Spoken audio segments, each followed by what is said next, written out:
আসসালামু আলাইকুম, কেমন আছো সবাই? আশা করি তোমরা সবাই ভালো আছো। এসএলএসটি ম্যাথামেটিক্স নামে আমাদের যে হোয়াটসঅ্যাপ গ্রুপ ও টেলিগ্রাম চ্যানেল আছে, সেখানে দুটো করে প্রতিদিন ইম্পর্টেন্ট কোশ্চেন শেয়ার করা হয়। তো 1 আগস্ট যে দুটো কোশ্চেন শেয়ার করেছিলাম, সেই কোশ্চেন দুটো সলিউশনের আমরা ডিসকাস করব। First question, the system of equation alpha X plus Y plus Z equals alpha minus 1, X plus alpha Y plus Z equals alpha minus 1, x plus y plus alpha z equals alpha minus 1 has no solution if alpha is। এখানে system of equation দেওয়া আছে, সেখানে তিনটে equation আছে এবং তাদের কি no solution আছে, মানে কোনো সলিউশন থাকবে না। তাহলে আলফা ভ্যালুটা কি হতে পারে সেটা আমাদের জিজ্ঞেস করেছে। এটা বিভিন্ন কনসেপ্টে করা যায়, তো আমি এখানে দুটো কনসেপ্ট ডিসকাস করছি, এটা র্যাঙ্কের কনসেপ্ট আর এটা ক্যামার্স রুল। সো নো সলিউশন যখন হবে, নো সলিউশন আমাদের কি বলেছে, নো সলিউশন। তো নো সলিউশন কন্ডিশনটা আমরা আলোচনা করছি। আমাদের অ্যাগমেন্টেড ম্যাট্রিক্স এবিটা যেটা আমরা রিপ্রেজেন্ট করি, এই যে এক্স ওয়াই জেড এর যে কোফিশিয়েন্টগুলো আছে, আলফা 1 1 1 আলফা 1 আর 1 1 আলফা, আর ডান দিকে এটা আমি হালকা করে লাইন দিলাম, ডান দিকে যে টার্মগুলো আছে alpha minus 1 alpha minus 1 alpha minus 1। এই যে ম্যাট্রিক্স, তো নো সলিউশনের ক্ষেত্রে কি হবে, rank of A not equals to rank of A B হবে, ঠিক আছে। এবার দেখো এ আর এ বিটা কোনটা সেটা আমাদেরকে জানতে হবে।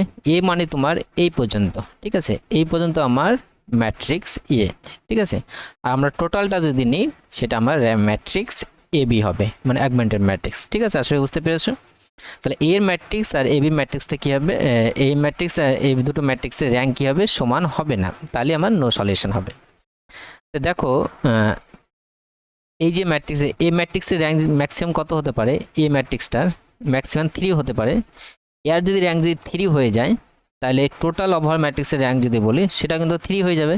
কারণ র্যাঙ্ক 3 মানে কি, নন জিরো এলিমেন্ট আমরা যে র্যাঙ্ক যেভাবে বের করি সেভাবে বের করার সময় যতগুলো নন জিরো রো থাকে তত আমার র্যাঙ্ক হয়। এটা যদি আমার নন জিরো রো যদি পেয়ে যায়, তার মানে ওভারঅলটা আমার র্যাঙ্ক নন জিরো পেয়ে যাব। তাহলে নো সলিউশনের ক্ষেত্রে কিন্তু এই ম্যাট্রিক্সটা র্যাঙ্ক 3 হতে পারবে না। 3 থেকে কত হতে পারে, কম হতে পারে, 2 হতে পারে কিংবা 1 হতে পারে। তাহলে এর র্যাঙ্ক যদি 3 না হয়, তাহলে এর যে ডিটারমিন্যান্ট ভ্যালু অবশ্যই কত হবে, 0 হবে, কারণ 3 হচ্ছে না, মানে 2 হবে। আর 2 যখনই হবে তাহলে তার হায়ার অর্ডারের ডিটারমিন্যান্ট ভ্যালুটা অবশ্যই 0 হবে। তার মানে আমরা বলতে পারবো আলফা 1 1 1 আলফা 1 1 1 আলফা, এই ডিটারমিন্যান্ট ভ্যালুটা কত হতে হবে, অবশ্যই 0 হবে, কারণ র্যাঙ্ক 3 হবে না, 3 থেকে কম হবে সেজন্য। এর ক্যামার্স রুলে কি, ক্যামার্স রুলে তুমি কনসেপ্টে ভাবতে পারো, ক্যামার্স রুলে আমরা কি ডেল্টা বের করি, ডেল্টাটা কি হয়, আমার এই যে এক্স ওয়াই জেড এর যে কোফিশিয়েন্টগুলো নিই, এক্স আলফা 1 1 1 আলফা 1 1 1 আলফা, এই ভ্যালুটা বের করি, তারপরে ডেল্টা এক্স বের করি, তারপরে ডেল্টা ওয়াই বের করি আর ডেল্টা জেড বের করি, ঠিক আছে। আর নো সলিউশনের ক্ষেত্রে কি হয়, ডেল্টা ইকুয়ালস টু 0 হয়, আর এই এক্স ওয়াই জেড এর মধ্যে যে কোনো একটা কি হবে, নন জিরো হবে, ঠিক আছে। তো সেভাবেও তুমি ভাবতে পারো, যেভাবে তোমাদের সুবিধা হবে। আর এক্স ওয়াই জেড কী হয়, নিশ্চয়ই জানো কীভাবে বের করতে হয়, ডেল্টা এক্স জাস্ট এক্স এর বরাবর এই বরাবর এই কোফিশিয়েন্টগুলো বসাতে হবে, ওয়াইয়ের ক্ষেত্রে এই বরাবর, জেডের ক্ষেত্রে ওই বরাবর। তো আমরা জাস্ট বুঝতে পারলাম যে এক্স ওয়াই জেডের যখন নো সলিউশন বলবে, এক্স ওয়াই জেডের কোফিশিয়েন্ট নিয়ে যে ম্যাট্রিক্সটা পাবো তার ডিটারমিন্যান্ট ভ্যালুটা কী হবে, আমার 0 হবে। এখান থেকে আমরা খুব সহজে আমরা পেয়ে যাবো। দেখো আমরা যদি সবগুলো রো যদি যোগ করি, সবগুলো রো যোগ করলে আমার আলফা প্লাস 2 হবে, এখানেও কত হবে, আলফা প্লাস 2 হবে, এখানেও কত হবে, আলফা প্লাস 2 হবে, বাকি সব সেম রেখে দিলাম 1 1 আলফা। সো দেখো আলফা প্লাস 2 কমন চলে গেল, আলফা 2 প্লাস কমন যদি নিয়ে যায়, তখন থাকলো কি 1 1 1 থাকলো, 1 alpha 1 1 1 alpha, that's equals to 0। সেখান থেকে আমরা আলফা প্লাস 2, এবার দেখো এটা এক্সপ্যান্ড করে দিতেও পারো কিংবা আরও সিম্পলিফাই করতে পারো। আমরা প্রথমটা ফিক্স রেখে বাকিগুলোকে মাইনাস করে দিচ্ছি, তাহলে আমাদের আরও সোজা হয়ে যাবে। তাহলে 1 1 1 ফিক্স রাখলাম, বিয়োগ করলে এটা 0 হয়ে যাবে, এটা আলফা মাইনাস 1, এটা 0, এটাও 0 হবে, এটাও 0 হবে, এটা আলফা মাইনাস 1। তাহলে আমরা প্রথমটা ফিক্স রেখে পরেগুলো জাস্ট বিয়োগ করলাম, সেখান থেকে আমরা পেয়ে যাবো, দেখো alpha plus 2 into alpha minus 1 তার হোল স্কোয়ার মাইনাস 0 মানে দ্যাটস ইকুয়ালস টু 0। সেখান থেকে আমরা আলফা দুটো ভ্যালু পাচ্ছি, একটা 1 পাচ্ছি আর আলফা ইকুয়ালস টু -2 পাচ্ছি। এবার হচ্ছে দুটোই কি অ্যান্সার হবে সেটা কিন্তু আমাদের দেখতে হবে। এবার দেখো আলফা ইকুয়ালস যদি আমরা 1 নিই, আলফা ইকুয়ালস টু 1 নিলে দেখো কি ইকুয়েশনটা কি দেওয়া আছে, দেখো এখানে 1 হয়ে যাবে, এখানেও 1 হয়ে যাবে, এখানেও আমার 1 হয়ে যাবে। তাহলে তিনটে ইকুয়েশনে আর এখানে রাইট সাইডে কি সবগুলো কিন্তু 0 চলে আসবে। তার মানে কি তিনটে ইকুয়েশনই আমার x+y+z = 0 চলে আসবে, সবগুলোই কিন্তু সেম চলে আসছে। আর তিনটে ইকুয়েশন যদি সেম চলে আসে তার মানে কি এর ইনফাইনাইট নাম্বার অফ সলিউশন হবে, ইনফাইনাইট নাম্বার অফ সলিউশন। ঠিক আছে, যেহেতু নো সলিউশন বলেছে সেজন্য আলফা ভ্যালুটা আমার 1 হতে পারবে না, কারণ 1 হলে আমার সব ইকুয়েশন সেম চলে আসছে, আর সব ইকুয়েশন সেম আসে মানে ইনফাইনাইট নাম্বার অফ সলিউশন। ঠিক আছে, তো আমাদের ডি যে অপশনটা সেই অপশনটা রাইট হবে -2। এখানে দেখো এই দুটো এই অপশনটাও কিন্তু আমাদের আছে, কিন্তু এটা কিন্তু আমাদের হবে না, মাথায় রাখবে। ঠিক আছে, আচ্ছা তোমরা বুঝতে পেরেছো। চলো আমরা নেক্সট প্রশ্ন দেখি, কোশ্চেন নাম্বার 2।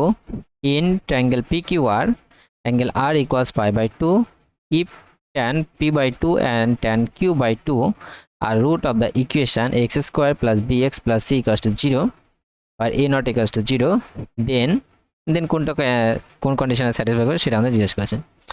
সো একটা ট্রায়াঙ্গেল দেওয়া আছে PQR ট্রায়াঙ্গেল, যেখানে অ্যাঙ্গেল আরটা আমার 90 ডিগ্রি এবং tan p/2 আর tan q/2 এরা হচ্ছে এই ইকুয়েশনের দুটো রুটস। তাহলে কোনটা কন্ডিশন স্যাটিসফাই করবে সেটা আমাদের জিজ্ঞেস করেছে।